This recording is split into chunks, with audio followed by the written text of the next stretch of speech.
Votre décision, celle de fermer donc les plages 3 heures par jour dès aujourd'hui et pendant une semaine, ne manque pas de faire réagir.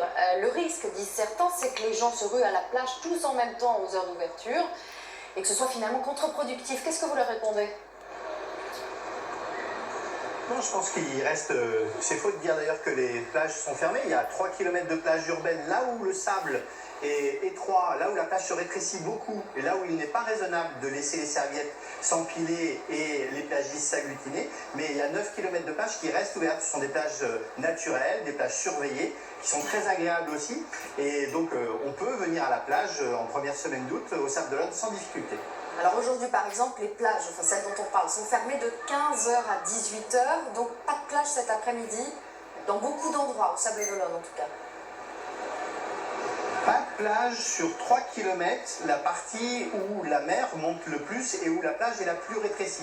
Mais sur 9 autres kilomètres de plage au Sable d'Olonne, la plage est ouverte et il y a des postes de secours pour accueillir le public. Donc, si vous voulez, il ne faut pas dramatiser. La plage, elle est fermée 3 heures sur 24. Ça veut dire qu'elle est ouverte 21 heures sur 24. Et c'est pendant une semaine. C'est une question en fait de curseur parce qu'on doit à la fois protéger la population, protéger les touristes de la circulation du virus. Le virus ne prend pas de vacances. Et si je laissais, moi, maire, les serviettes s'empiler et les touristes s'agglutiner sur une plage très réduite, je ne serais pas responsable et je prendrais le risque que ce soit le préfet, l'État, qui ferme ma plage dans des conditions qui seraient beaucoup plus drastiques et beaucoup plus contraignantes pour tout le monde.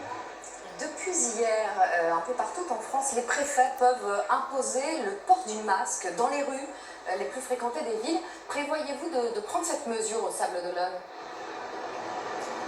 Nous allons observer comment ça va se passer ce week-end et en début de semaine prochaine. Ça fait partie des sujets qui sont sur la table, des questions en place. Mais si vous voulez, là où le contexte sanitaire national évolue défavorablement, on constate un petit rebond de l'épidémie. On ne peut pas prendre le risque, nous, station balnéaire, d'empiler les serviettes et d'agglutiner les touristes. On doit prendre des mesures pour limiter les risques et être davantage prudent. En Vendée, la situation sanitaire est très bonne. Au Sable d'Olonne, elle est très bonne.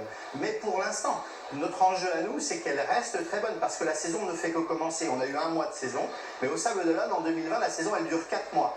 Il y a juillet, il y a août, et puis après, il y a l'après-saison qui nous emmène au Vendée Globe.